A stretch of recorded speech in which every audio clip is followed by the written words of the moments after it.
Good evening, everyone. Welcome to Four Lads Rangers Midweek Podcast. Your two favourite baldies in the house. Right said Fred, knockoff extravaganza. You alright there, Kenny? You doing your makeup? You alright? You well, mate? You good? Yeah, I'm just smudging it in or whatever the hell they call it, mate. That's all. Looking well, my friend. How are you? You good? Yeah, not bad, mate. I've had this cold on and off for about 3 weeks. It keeps coming back. I've had a bit of toothache. Rangers are making me miserable, so it could be better. At least it's just Rangers. Yeah, we're going to try and discuss. We're not going to repeat what we've done on Monday. Kenny and I obviously were on Tuesday. I did my own solo pod, which has had a remarkable response. So thank you for that. I just came on. I didn't even have an agenda, and I just thought, what will we discuss? Normally, Kenny holds my hand and talks me through all these things, but on Monday I just came on and spoke. So it seems to have had a nice reaction. So I appreciate that. Kenny, you've had some time to digest Monday and Monday evening. And rethink what we said, and where are you now with Monday, and how are you feeling now ahead of the weekend? In truth, these after-match pods are always really raw when you get beat, and particularly when it's an important game. And I just feel that we get let down on Monday, Stevie. In the second half, I thought we were disappointing, to say the least. And when you kind of look across social media, you look across YouTube, you look across Rangers land in general, that I think everybody's the same. That we keep saying this, Stevie, and every Rangers fan keeps saying it. We get let down year in, year out, and the club's at a crossroads for the umpteenth time and the umpteenth year. We just keep making mistakes, mate. So where we go from here, as I said on Monday, I feel that the owners have got lots and lots of major decisions to make, not just with the football or the manager, or just in general where this football club's going, Stevie. That's my kind of the undercurrent for me is just that this isn't going to go away. It's difficult, actually, because you know as well as I do, we just a week and a half ago we were right in this, Stevie, and all of a sudden we're fighting for our lives to try and get a Champions League spot, which I don't actually feel we'll get. I've got to be honest, I don't think we'll get that. And to finish third and trophyless is never a good season, Stevie. It's never a good season. So the owners and the club and people within it need to have a look at themselves and see how we can improve. Yeah, I don't want to make this a show about Danny Rohl. There is noises coming out of Germany, Kenny, that he is linked with Wolfsburg. I'm going to be honest. That seemed like the easiest option for me. We just shake hands. Cheers, Danny. You bridged the gap quite nicely. You go back to Germany where your wife is, and be happy. And we, go on to whoever's next. And it feels so simplistic. It feels so easy. It feels like the natural thing to do. But sometimes you need to be grown up as well. And after every defeat, you can't keep going. We need to change the manager. We need to do this. We need to do that. There's deeper rooted problems at Rangers rather than just simply swapping the manager. I want to talk about the squad quite a lot tonight, because I feel like in everything they get missed, and it's always easy just to blame the head coach. Danny Rohl, we can't forget that he inherited an awful situation. Rangers were 8th in the league. So, there has to be a bit of, I feel, context and balance. I feel like he has done a decent job, but there's also warning signs that we've seen. And we've seen the big game record, 6 wins in 14. That's not good enough. We've seen him face Celtic back-to-back and not beat them at home. And all due respect to Celtic, right? Listen, they came in that cup game and they had a third strength team out, and they would probably expected us to win, and we couldn't even get near them. And that, to me, is not good enough. There's been too many games where, like some Motherwell 1-0, when we sat in and tried to defend the lead and we blow it. There's too many instances for me that causes question marks over Danny Rohl. So when it comes to Wolfsburg, I wonder if that's just a perfect time for us to evaluate everything and just say, does he? The critical question, I suppose, Kenny, is if Wolfsburg come in, do you just shake your hand and save us sacking him come Halloween if he has a really bad start? Because the noises and the grumpiness out of the squad, the fan base, lead you to believe that it's going to happen anyway. So we both know if they get turned over on Sunday, the noise will be incredible around him and we're back all over again. So if Wolfsburg did come along, would it not just be the sensible thing to shake hands and say, okay, or do we stick with the guy that got us back into everything and say, no, hold on, this is our guy, we're standing by him, and see where he takes us? And then if it becomes inevitable, people are just going to say you should have taken it. So this is a complete nightmare of a scenario, but it's one that we have to talk about because it is the noises that's coming out. And how do you do it? Like, what's your gut feeling? On Wolfsburg, I'm not quite sure. And I know that the stories come out of Germany. Whether there's any truth in it, I'll be honest, I have no idea.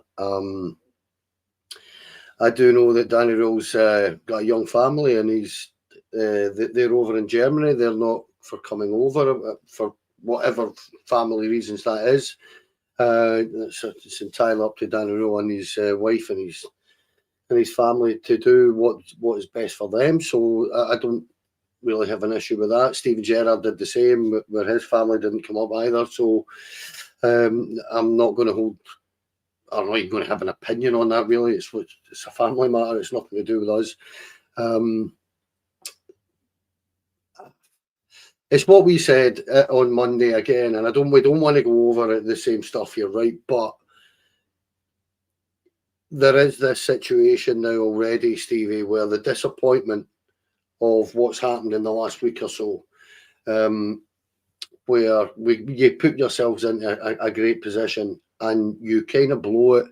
And if you're being honest, we blew it in the first 45 minutes of the split. That's where we tossed this away. That's what concerns me. Didn't surprise me that we went to Tynecastle and played okay up to a point and then capitulated. We've watched Rangers teams do this over and over and over again. I don't blame any individuals for that. I just think it's a bad mindset that's going on at this football club, Stevie. The buck stops with the manager or the head coach in terms of results. Everybody knows that, and that's the issue for Danny Rohl and for Rangers. Because if I'm Rangers, I'll probably be looking at it and saying we're perfectly happy with the job that he's done up until last week. And we're going to be disappointed from here if we don't get Champions League football. I think even when people were saying we were 8th, Stevie, and it was very difficult to see us even getting a Champions League place. However, when you get yourself into position by the end of January where you very much should be looking at Champions League football and you don't get it, then that will be the disappointment, because there's an awful lot of money in the Champions League. And if we had won this, bar what's going on with Shakhtar Donetsk tonight, where if they can overcome a 2-goal deficit, which I very much doubt they will down at Selhurst Park, but we would, if we were to win this league, we would have had automatic Champions League football. So we have missed it. It's very reminiscent for me. It reminds me anyway of the Europa League final. That's the kind of mindset that I feel at the minute, where that particular game was worth about 80 million quid, if I remember right, to us for the Super Cup, entry, the Champions League, and the prize money and everything that it entailed. And we've missed another 45, 50 million pound trick here. And how many times can a club keep making an arse or something? That's where I am at with all this. So this cycle, as I said on Monday night, has got to stop, where we sack people or we sack managers or head coaches between October and January. We need to stop doing that. And that's why, personally, I can't answer the question, what do we do? It's up to the owners. They have big decisions to make now here, Stevie, in terms of what they do for planning and looking forward to next season and beyond. That's when I see it. So I'm going to say this probably as simply as we can, or as simply as I can. This is the way I feel about it. If you stick with Danny Rohl in the summer, you have to just stick with him. I cannot be arsed if we get to October and we have to go through all this again, and then we get a wee uplift and we convince ourselves that the players are all good, when in reality they will let you down at the first possible opportunity, which is exactly what they've done to Danny. I would prefer that we just kept Danny rather than doing that come October. So if you stick with him, you make the decision. But here's the other thing, right? He's had 4 stabs at a really weak Celtic side and he's won once when Wilfred Nancy was in. And I've got to be honest, I would back my Football Manager experience to beat Wilfred Nancy, to be quite honest with you. So that's a bit of a given. He's not performed in the biggest games. 6 out of 14 isn't great. The thought is already in everybody's mind and the scar tissue is there. I like Danny. I would prefer him to stay and go on and get much better and learn and everything else. I thought it was startling that Derek McInnes could make one sub and put an extra man in midfield and we get turned over so easily without even the desire and everything else.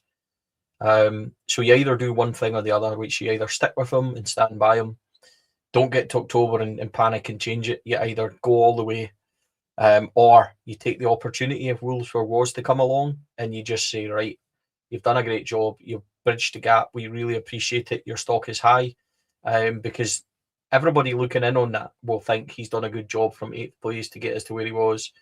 It's only us at Rangers that really know that this has been a complete failure. So from that point of view, I would shake Wolfsburg's hand, shake Danny's hand and go, off you go, and go and see where we could get in order to save that October thing coming. But if they do keep him, they just have to keep him because we can't have another nightmare situation where we go through all this again. So it's one or the other for me. I think Danny's got to learn and learn quickly. He's made too many big mistakes for me. That horrendous run of draws, Livy, Hibs, Motherwell, Celtic has completely killed us and gave us no wiggle room. So to be able to come in and get us back in and then capitulate the way we had isn't good enough. Moving on from Danny Rohl, because we could get bogged down in this, and I feel like we've done it. Straight up, I'm just going to say you either commit to a decision, you either say thanks very much, or you give him the backing, full backing, and go all the way.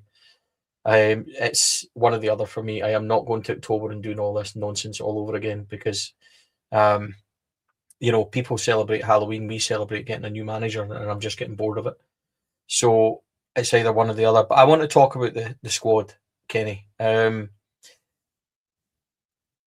didn't notice at the time on Monday night because I switched it off. As soon as the whistle went, I switched it off. So I missed the whole Nasajiga laughing thing. And I want to go back to that. And now I've spoke about Nasajiga. And I've said I would quite happily go and spend the money on him. He's a good defender and everything else. Seeing that moment, I changed my opinion absolutely entirely. I wouldn't have Nasajiga anywhere near Rangers because if that's how he reacts to losing a game like that when he's standing on the pitch laughing and joking and swapping shirts and doing whatever it was he was doing, you don't have the mentality here. You don't have the desire. You don't understand. You don't get it. Or quite simply, you just don't care. And you're here up in a jolly for a loan move to get some experience to improve yourself and you don't care about the team that you're playing for. That's all the things that went through my head. In that moment with Nasajiga, it ended any potential for me of keeping him. But it brought me into a wider conversation with myself, which is that these players just don't care and they just don't get it. Too many loan players, too many guys that just don't understand. And they don't have that core of Rangers round about them, which, even under Gerrard and things we still have. So I want to talk about the squad. I want to talk about Nasajiga. I want to find it. Who would have? That's a good point. James makes it. It was something I was going on. Who would have pulled Giga up in the dressing room for doing that? Who would have went all over him and stuff like that? And who would have said to him, I don't think there's anybody, and that disappoints me. This squad mentality weaklings, I called them after the Celtic game, when they were 2-0 up and they got back to 2 each, and I felt really bad about doing that. And they've just proved me absolutely right in the last 2 games that they are weaklings, that they don't care and they don't have the desire to run through a brick wall when we really, really need it. Nasajiga's done for me. We're not spending 8 million on him as far as I'm concerned. Kenny, harsh it may be. I'm sick of guys taking the piss, and we're all breaking our hearts coming on here, getting the piss taken out of us by God knows how many people to do a podcast, when I just want to see a wee bit of desire and not somebody laughing and thinking it's funny at the end of a major game that we've just lost. On the Giga thing, does he not care or does he not get it? It's probably a little bit of both, actually. Doesn't fully get it. Never fully been detailed to him what that kind of thing would do. Does he care? No, he's a lone player, mate, and he's up here to get a bit of experience and hopefully for him to go down and get a game for his parent club. But I think that's the bottom line. I don't like that. I don't like seeing that when I just get off the pitch, right? Just get off the pitch. You've disappointed everybody. However, you kind of stole my thunder a little there when you turned and said, who's going to go into the dressing room? Could you imagine having done that with Ian Ferguson or John Brown was in your dressing room? They'd have just pinned you up, foreigner or not, effectively. They would have. So, well, that's just to quickly say to you, we know that's true because Arthur Newman said after the 5-1 defeat at Parkhead, when Gio and Arthur were just a wee bit like, well, we're still this clear at the top and it doesn't really matter. It's a tough one. We'll move on. And Ian Ferguson went in there and nearly ripped his head off. So Arthur Newman's told you that. And that's not you just speculating. That's truth. Exactly. And this is what I'm saying. You could go back to, as I say, a Brown or a Goff or a Gorham or a McCoy. Listen, I'm getting fed up having to hark back to a bygone era here because we are that fucking awful over the last 15 years that we've nothing else to kind of cling on to but the past and history. And if the truth be known, Stevie, younger guys in their late 20s and younger don't give a shit about the past anymore. They don't care, right? They're sick and tired of hearing it, that their dads and their uncles and their granddads can all tell everybody what a wonderful football club Rangers is, and they don't see it anymore. And that's what's pissing me off about all this. I've got a 27-year-old son who is just utterly scunnered with Rangers at this moment. He's like, what? He said he's not even as disappointed this year as he was last year or the year before. And he says it's just getting just so predictable, and that's the issue. Our recruitment's not been right, Stevie. It's that simple. When you're signing a guy that can effectively come up here on loan, lose a game that literally puts you out of the league title race, and he's laughing and joking with an opponent, that's not a good look for him. It's not a good look for Rangers, and it's not a good look for him. But again, I'll hark back to what I have said on here for about 18 months solid now, Stevie. That leadership group is not a leadership group. It might be a name, but there's no leaders in there. And I don't care what they do behind the scenes, whether it's James Tavernier or Jack Butland or John Souttar. If it's not one of them making a mistake in a game, it's 2 of them. And if it's not 2 of them, it's 3 of them. And it's just about every blooming game, Stevie, that our leadership group will let you down. And it needs absolutely melted. It needs taken out. Honestly, from a great height, just take that leadership group and get it in the bin, because that's what I expect. That's what I expect. What you've just said is exactly what I expect from Rangers. If a Rangers player does that, is for somebody to haul him away and give him it. And we don't have that. But then again, our captain did turn around for the first goal and point at Scott Volson for about 15 seconds to tell him to mark a guy. Well, he's marking no one. Do you know what I mean? It's absolutely insane that, well, you can see he's not there. He comes across and James Tavernier's standing outside the post, not marking anyone, and then turns around when the goal goes in and points and complains. And that's the leadership that we have, and that's the problem that I have. That's not on Danny Rohl. That's not on any coach, Stevie. That is a mentality issue that is seeped into our football club that has to be weeded out very, very quickly. That's, and I know that's a bit of a rant, a bit of a ramble for the question you've had, but it encapsulates so much, doesn't it? That seeing that at the end of a game where you've lost the league title. I'm going to say something extremely boring. It feels like I've said it for about 6 years in a row, but Rangers don't have a spine of a team. And it's so frustrating. I'm going to talk about something else to do with James Tavernier in just a second. The spine of the team is weak. It's as weak as piss right throughout it. Jack Butland, good goalkeeper, capable of wonderful saves, as you've seen the other day from the boy that scalped the one that got cut back edge of the box. I can't even remember who it was. Craig Sibbald, maybe. Was it Sibbald? I can't remember. The boy that came on at half time as a substitute. But then he also is got cement in his boots when it comes to the first goal. And then you got the centre, Manny Fernandez, young boy. We still remember that he's learning. Not much first team football. Giga clearly doesn't care. Midfield is so weak. There's 4 guys there that are so the same. There's not a tackler in between them. Spittle, thank you, Natalie. That's who it was. And it just does my head in. And then up front, it just won't do. I'm sorry.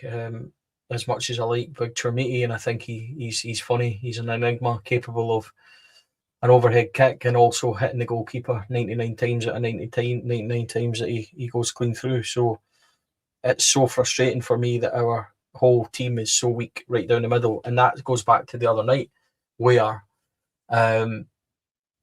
you were 1-0 up and you were dominating the game and you were passively playing. And I said that as much as we were decent the other night, how many times did we make that goalkeeper work? And we didn't, because we controlled the ball and we didn't control the actual game. There was a time where Manny Fernandez belted forward, and before we knew it, it was back to Scott Volson, back to Tav, and back to Jack Butland before Manny Fernandez was even back in the back line. So it just frustrates the life out of me, this squad. I think that they're too passive. I think the only time they really show anything is when they're throwing shit at the wall and they're almost playing with a panic. And why do you say that? Because how many times have we been clear and up at half time and won games? The only one I can really think of is Dundee away when we were 2-0 up, and I think we won the game 3-0. It's always 2-1, it's always 1-0, it's always us, or even that, or we're drawn and getting beat. Livingston, we looked decent in the last 20 minutes because we literally threw shit at the wall and tried to get something to stick. And it's just not good enough. And I just feel that the squad, I've listened to people say we need to sign Scottish players with identity, people that understand it. And I don't think it's as easy as that, because there's not obvious guys out there and people are going to say, go and get Lewis Ferguson. Lewis Ferguson at Bologna was captain last time I looked. How much would that cost you? I don't know. You need to go and get guys with big attitudes and, the balls to play for Rangers. Yeah, if it was that easy, we would have found them by now. So it's difficult, Kenny. But what I do know is, and it's something you touched on, the leadership group, the spine of the team. Any leadership group at the start of the season that has Kieran Dowell on it, no disrespect to Kieran, I've got major issues regarding it. Do they really understand the football club? Do they understand the desire of it and everything else? No, I don't think so. And that's the whole dynamic, the strength of the team. Do you really think that Rangers, if they were 1-0 up on Sunday, would win that game? The answer's no, because we'd probably go, oh shit, we've had one good half. Why is that happening? Why is that allowed to happen? And why is Danny saying that they're not following instructions and things like that? It's because we don't have the leadership, we don't have the spine of the team, we don't have that local knowledge. How you fix that's going to be difficult, but having listened to people talk about it, maybe there's a point in there somewhere. Well, there is a point in it somewhere. The leadership, as I said, I've been harking on about this for a long, long time, Stevie. That leadership group lets you down. It has previous of letting you down, and that is kind of my main issue about the squad. It's a squad of young players who the majority of them have come up here and they're playing the first season in Scotland, and the three, perhaps four if you include Nico Raskin, guys that have been here for a few years. That leadership group lets you down. I'm not going to put Nico Raskin in that because I actually don't think. I think some of the stick that Nico Raskin's getting at this moment in time is a wee bit off, actually. And it's not because I'm going to sit here and defend him.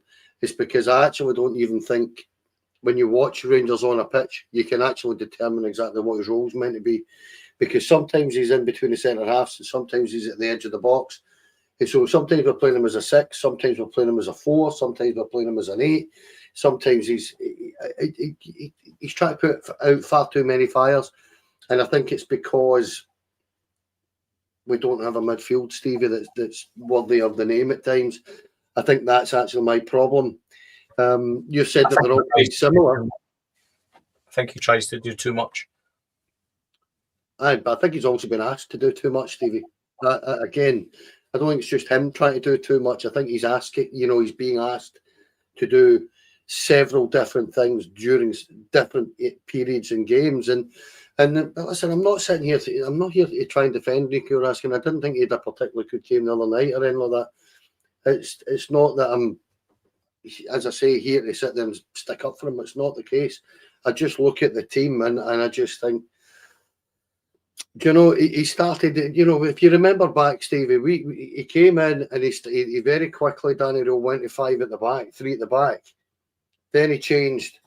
We had 3 in midfield, and then we're now playing a 4-2-2 or a 4-3-2 or a 4-2-3-1, and he's never been able to stick with it. And my issue with the way this last couple of months has went tits up for us is that he started meddling with the centre halves.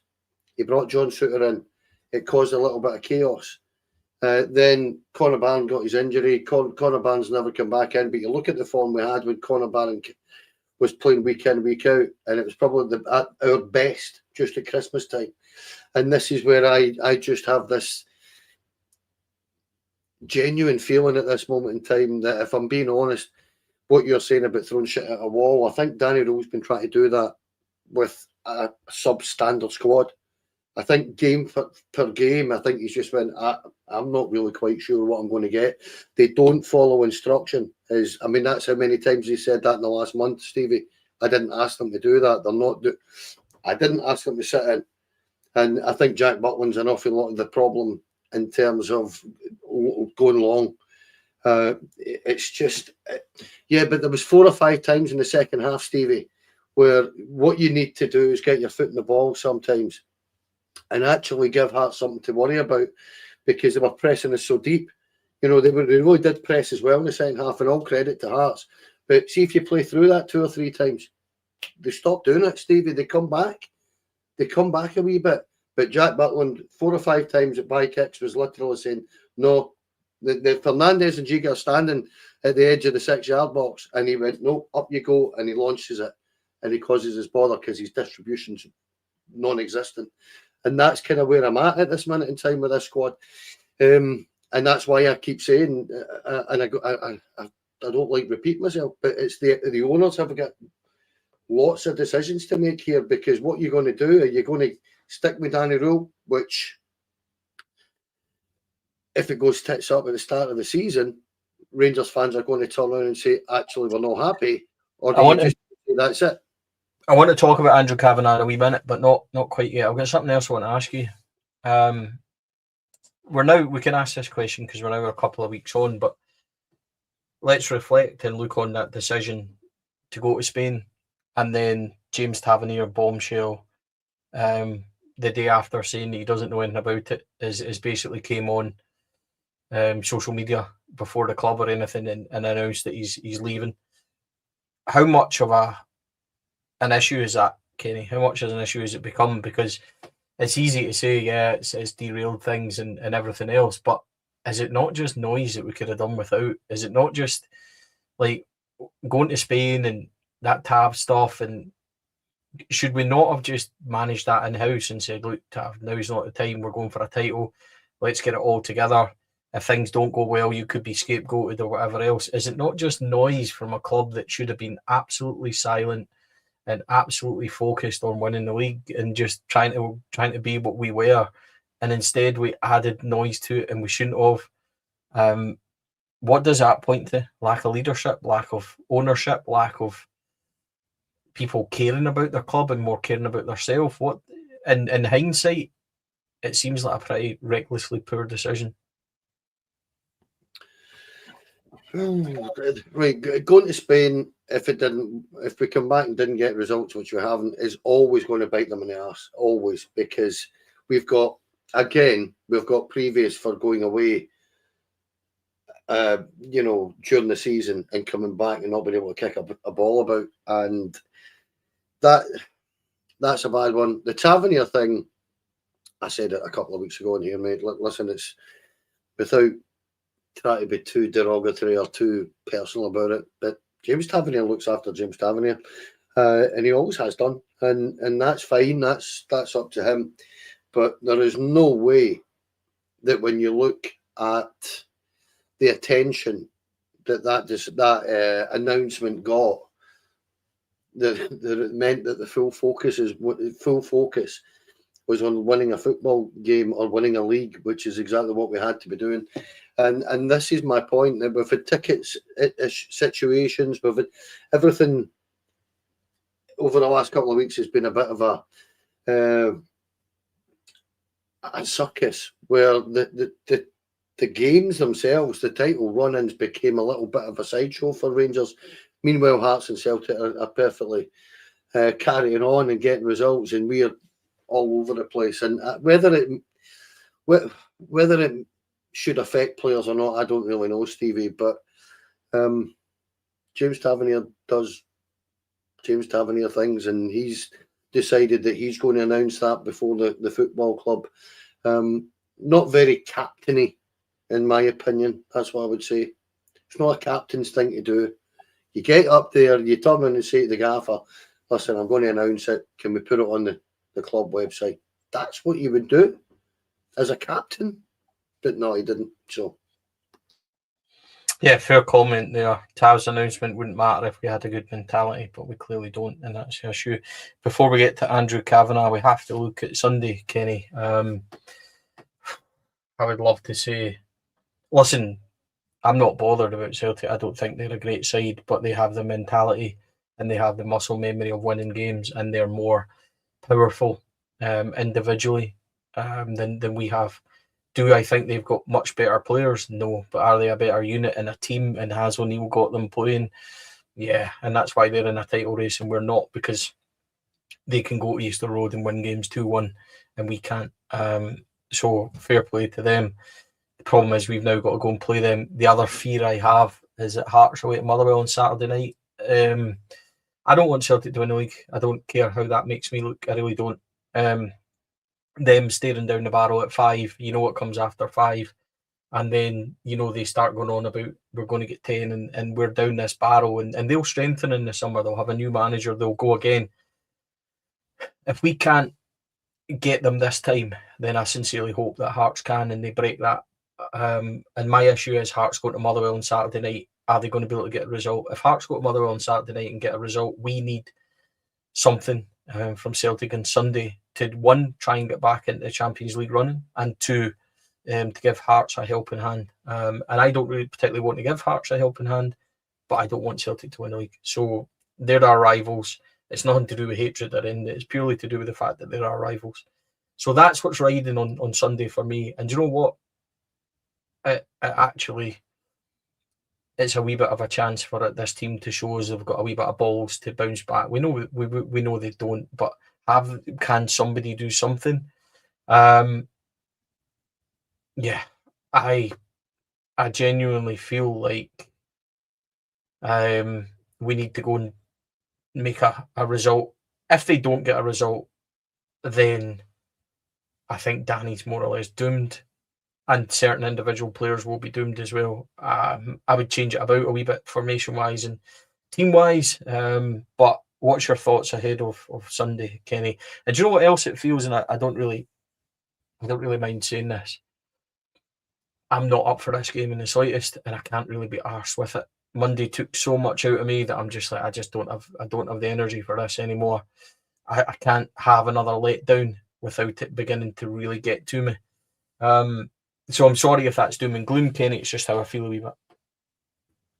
Well, here's where I have been since Monday, that there's a little bit of me actually is delighted, or would be delighted, that some of these players that are going to be here next season are going to be back in about 3 weeks' time and playing qualifiers. That's how pissed off Monday's made me, where you're like, do you know what? You don't deserve Champions League or anything like that. Not when you can capitulate like this. However, when it comes to the game on Sunday, we need to try and win the game, Stevie, for trying to get Champions League, because at the end of the day, Celtic are going to have 2 difficult games thereafter. So if we can pick something up, you just never know. However, see if we turn up at Parkhead and get a result, Steve, it's going to piss me off even more. That's the most annoying thing about this, that you're giving it too little too late, is exactly the way I'm going to feel.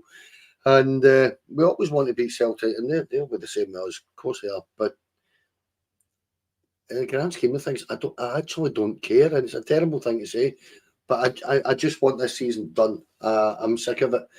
It's been the longest season I can ever remember, Stevie, from looking at the Russell Martin era, and it feels like it was 3 seasons ago. Do you know what I mean? It feels like it was a long time ago, so I cannot wait for it to get finished. But listen, go and beat them. That's what we did. The Rangers, and that's what we want to do. And as I say, if I'm being 100% honest, Stevie, there's a little bit of me just doesn't care. I just want it done. It's quite sad that they've put us to this.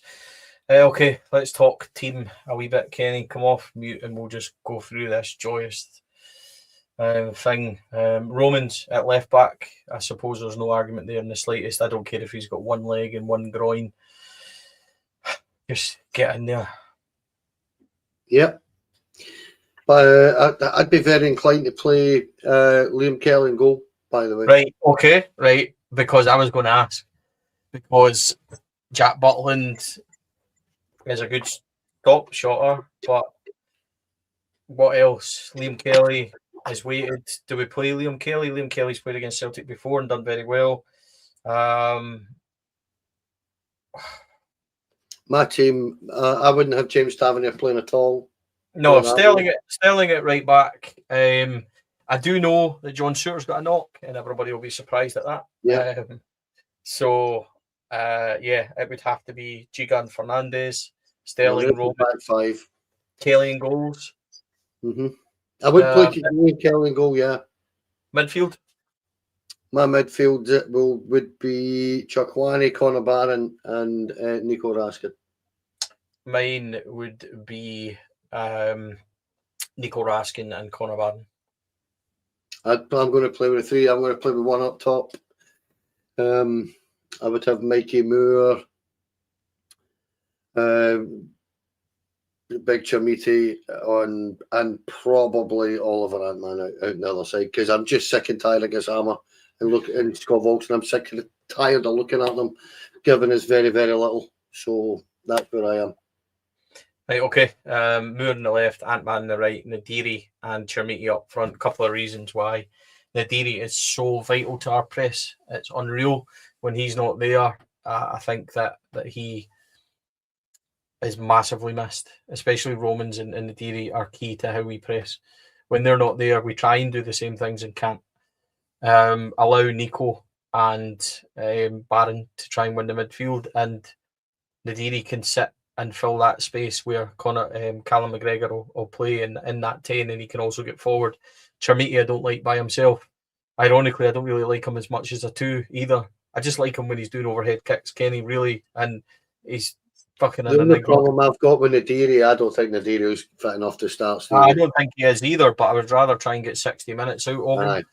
So I'm sick of the right-hand side. Gassama turns up one week, doesn't turn up the next 3, is a better sub. Skov Olsen is just not giving me anything, so I can't possibly pick him.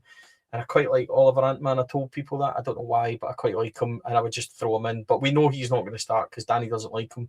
So that or seems to not like him. So the right-hand side would be a bit of a nightmare pick for me. I don't know what he's going to do. But that's how I would go. I would go 4-4-2. And I who I don't want to see, Stevie? I do not want to see Tello Asgard in that team. No, I don't want to look. I just don't think Tello Asgard's the right player for us. And while everybody was going on about him, and when he was scoring goals and stuff, I was moaning about him, and it came across as ultra negative. It's just because I don't think that he turns up most of the time. I really don't. 4-4-2 against them, I just think it's the right way to go. So, listen, I don't want to spend much more time on Sunday. The boys are on tomorrow night, and they can go on through it in more depth. But I want to ask you before we go, coming up for the anniversary now of the takeover from the previous regime, Andrew Kavanagh and the 49ers have had a bit of a nightmare season, got to be honest with you. Probably kept Patrick Stewart and Kevin Thelwell too long. Definitely kept Russell Martin too long. Definitely appointed them against a noise which nobody wants them, and done it anyway. Things have began to settle off the park. When they removed day 2, it began to quieten down. Danny Rohl seemed like a good appointment. Ultimately, though, if they finish 3rd and they've thrown, 40-odd million at it,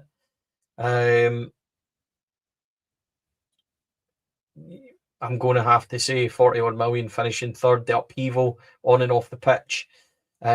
People leaving to go to other jobs. We now know that James Fowler, Academy Scout, head of Academy Scouting, he's off to Newcastle, it seems. So we're losing people on and off the park. It's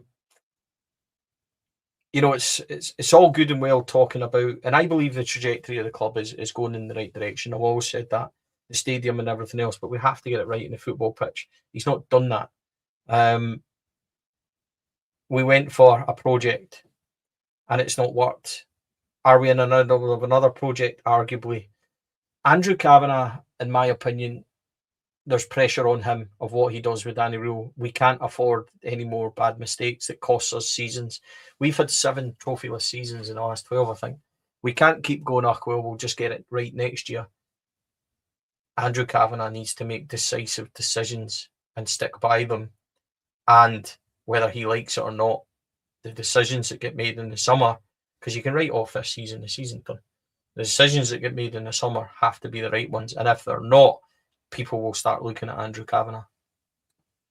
Of course they will. I'll take you to task on one thing. Now, you said this the other day, and I understand what you're saying, and for what it's worth, I tend to agree with you. But you're saying that you think the trajectory is going upwards, and I would actually say to you that actual evidence of that is kind of sparse, isn't it? And it is. If you're being honest, there's no real evidence of that. We were talking this time last year. Sorry to interrupt you, Steve, just very quickly. We were talking about new sponsorship deals, stuff maybe going on at the stadium, and we're hearing all these things, but nothing's actually happened. Do you know what I mean? We've not had any big major news whatsoever in the first year from them, and that's where, behind what we're hearing and behind closed doors, you're hearing things. Yeah, it's lovely, but we need to see evidence of it, Stevie. But on the situation with the football, which is the most important thing, let's not kid ourselves when it comes to Andrew Kavanagh. He was the one that, as Davy Herd said on Monday, he was the one that turned around and said at the press conference introducing Danny Rohl that we had 4 competitions and we were still in them and we could win a lot of them, or words to that effect. And we won nothing. And we're going to finish 3rd, barring a collapse from Celtic or a miracle from us. So it's been an unmitigated disaster on the football pitch this first season. That comes down hugely for me to the mistakes made in the summer from Kevin Thelwell, Patrick Stewart, Russell Martin being brought in. It's one of those incredible things that my son said this to me. He said, see if you could get 30 of your hardcore Rangers supporters, put them in a room and put Andrew Kavanagh, Parag Manati, Danny Rohl in front of them and told them just to listen, they'd get it, actually, because for all that these guys know all their jobs and their roles better than we do, we know our football club better than they do. And we have been saying for years, we can see all the failings unfold in front of our eyes before it actually happens. And everybody listening and watching on here will say the same. We see the failings of this football club before everybody else does, because that's what we do. That's what we are. We're Rangers supporters, and we've watched these movies over and over again, and that's where I personally feel that Andrew Kavanagh's got so many major decisions, so many in the summer, Stevie, to get this club in the right direction, because I understand what you're saying about the right trajectory. However, I am not as convinced as you about that trajectory at this moment in time. I just can't be when I see a season like this. Okay. Yeah, I think, well, by the way, I think that's all. You've kind of shut me up a wee bit. But I think that's absolutely fair. Yeah, there's only so long we can go on about Andrew Kavanagh trajectories unless we actually see it. That's fine. Yeah. What can we say? Do you know what? I don't want to have negative podcasts. I don't want to have a negative summer. I don't want to have podcasts where people are tuning in because all they hear about is us moaning. It's up to the football club to change that. We've got 3 games left. Go and win the 3 games. See where it takes us. See what happens with the rest of it. Go and get actual professionals in positions. See how we've talked about needing a 6 and a right winger, and then we buy a lefty and stick him out in the right, and all this absolute bollocks that only Rangers do. Why not just go and get a number 6? Yeah. Just listen for a second. Go and get a guy that plays as a number 6. And see for a right winger, just go and get a guy that plays on the right. I mean, it may seem like mental things, but, see when we go and buy players in the summer, just buy specialist guys for the position. Wizardry, Steve. But I know it sounds mental, but just do the easy thing. Like, we've not had a right winger in about 119 years, so just go and get one. Right? It's not really that difficult. See how we've not got a guy that scores goals. Why don't you just go and get one that does? Do you know something, Stevie? That is our biggest failing at this minute in time. Complicating everything. Overcomplicating everything, Stevie, yeah. Go and get a striker that scores goals. Go and get 2 wingers that create goals. Go and get 2 centre-halves that hate losing goals.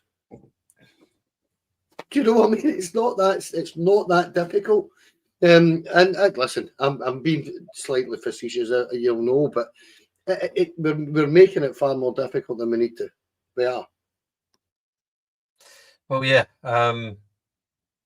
I just see the thing is, I look at that boy at Motherwell and Elliot Watt, and I just think to myself, yeah, he'll cost about £3-4 million, and he's right there. So, and he's a number 6, and he plays really well. Why not just go and get him?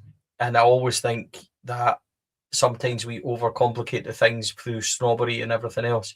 Lawrence Shankland would have walked here last summer, and I kept saying it, and people gave me absolute shit for it. I said it on Rangers Review. I think me and Johnny were the only ones that were saying we would have him, and I kept going on about Lawrence Shankland, and he just scored the goal the other night that killed us off, and has scored against us about 118 times this year, it feels like.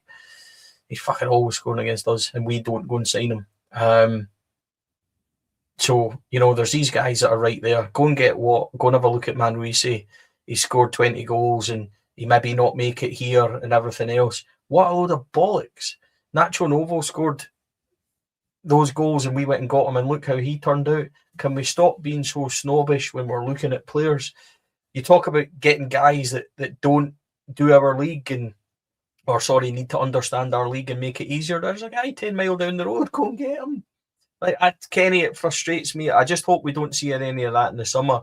Why does this guy have to come from the Danish league and be a prospect and be this, that, and everything else? Go and get the guy that's 20 minutes up the fucking road, that's excelled, that's in team of the year, that pulled our pants down at our own stadium a couple of weeks ago, and go and sign him and make him a number 6, because that's what he does. Why is it difficult? Why not just go and sign Elliot Watt? I know we're looking at him and everything else. I get that. Just go and do it. See, it annoys the shit out of me. You sign Oliver Antman and his best stuff's on the left and we play him on the right. And then when we play him on the left, he looks decent and we don't play him then again and we stick him out on the right and then we don't see him for 3 months. Fuck me and breathe. Why do we do it? Stevie, Dick Advocat came in and he kept the core of players that were Scottish or had played in this league, and he did it all the time. Walter Smith done it. Any good manager knows the league that he's playing in and is fully aware of the job that the players in that league. It is a snobbery. I don't know why that is. I think when you look at the two teams above us at this minute of time got a Scottish core about them, Stevie. So whatever our data tells us, I don't really care anymore. I genuinely don't. Going to go and get a team that wins games in Scotland. I could see. There's the thing I'm going to tell you right now, Stevie. I couldn't give two shits about European football next season. I don't care. I want us to focus solely on winning that league next season. I am sick to the back teeth of being disappointed when not winning that league. Put every single focus. I think we're fandannying about the place, put it that way, thinking we're something that we're not. We're a Scottish football club that used to win the Scottish Premier League. Can we go and learn how to do it again? And a Scottish core and, as you say, a core of players that know this league is absolutely essential. I mean, you could pick 3 or 4 out of Hearts there. You could pick 2 or 3 out of Motherwell. Then you could turn around and look at other teams in that league. We've got young Finlay Cutters sitting at Commander, scoring for fun. Can't get a game for us. Then we've got fuck all in the wing. No contributions in the wing, but our winger is out there pigging them in for Commander every week. It's mental what we're doing. So, yeah.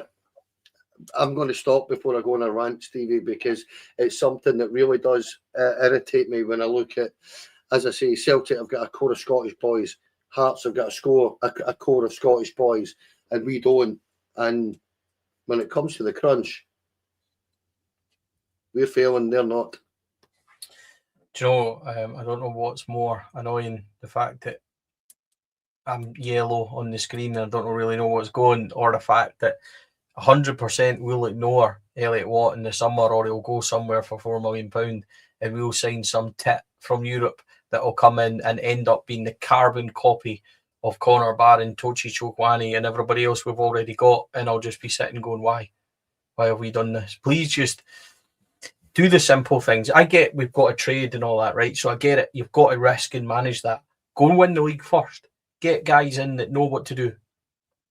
The guys 20 miles down the motorway. Go and get Elliot Watt and make him your number 6. And we've needed a number 6 since John Lundstrom used to pretend that he was our number 6. Just go and get him. Just go and make it easy. Anyway, on that note, Kenny, I feel like we should go now. Maybe you should. That was a nice wee rant. Maybe you should do your own solo show at some point. I might do. I'll get taken off air though. Maybe your listening might not be a bad thing, mate. As ever, I appreciate you coming on and giving your views. Not at all, Stevie. But no, listen, it's been a tough week for every Rangers supporter. We're no different from anybody else in that sense. Monday has more than deflated me. It's burst my tires, put it that way. I am just fed up with it. Not entirely unsurprising though. That's the issue I have.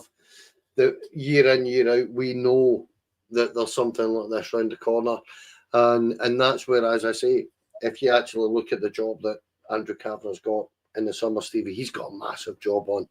And if he doesn't get it right, then it will naturally stand to reason that the eyes will start looking towards the owners and the board and stuff like that. And they don't want that to happen. They've got a lot of credit in the bank with supporters, the owners, and they don't think it lasts forever. We need to be a successful football club. 2 seasons in the bounds now, we haven't won a thing, Stevie. And if the truth be known, that Andrew Kavanagh, Parag Marathi of the 49ers, when you look back with hindsight here, you could turn around and say that they've turned up here and brought a whole lot of project players in and a pretty much a project manager, and then brought another project manager in, and then brought more young players in. And the simple fact is, Stevie, we're not project, and we won't accept that. So they've got tough decisions to make. Going to say a very good evening to my mate Gary Howden. Gary is in the US. You've seen me talk about or heard me talk about Gary before. It's Gary's birthday today. Happy birthday, mate Gary, one of my oldest mates from back in Cool in Fort William. Gary and I used to go in the Fort William Loyal together, and me and Gary used to run from the bus to get the ice cream, dime bar ice cream. Never won, but it's good to hear from you, mate. I hope you are very well. I hope you enjoy your birthday as well, brother. So happy birthday, Gary, mate. I hope you're well. Hope your family and the kids and all that are good as well, my man. All right, everybody. Huge thank you to our sponsors, Rhino Express, Clyview Fire Protection, and Joinery Athol Industrial Solutions, CSD Air Conditioning, Candid, and our very own Sunday sponsor, rydc.co.uk. Thank you to our sponsors who have provided magic support. I was at the training ground today to meet Kathy Hill and took the young fella up quick after training. He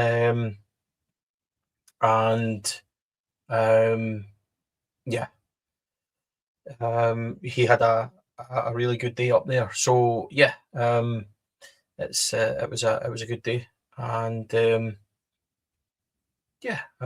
can't remember what I was talking about because somebody's just texted me and I was reading it halfway through and now I can't remember. Let's see, because somebody sent me something from the paper. Danny Rohl targeted by Bundesliga. I fucking know this already. Jeez, oh man. Right, anyway, somebody sent me that and said, "Do you know anything, Stevie?" And I'm, Jesus, no. So sorry, everybody. Thanks to our sponsors. And yeah, what else, Kenny? What was I saying? I can't remember. I don't know. I think we were just trying to get off air, mate. And I always make an arse of it, don't I? Always make an having me on and all that. And aye, bugger off, basically. Right, okay. Aye, sorry, everyone. Huge thanks to our sponsors. If you want to get in contact with us about sponsoring us next season, please do. Contact email address is fourladsofthedream@gmail.com. Apart from that, please like and subscribe. Enjoy the show. And we'll speak to you all again soon. Sorry I made an arse of that. Oh, I'm not even sorry. It's our show. Like, you'll still be back. See you all tomorrow night. Yeah. Take care. Bye for now.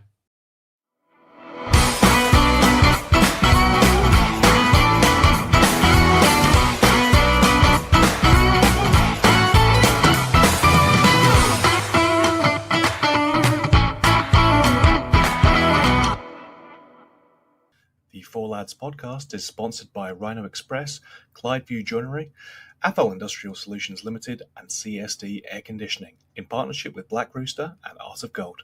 Thank you for listening to or watching the podcast. We hope you enjoyed the show.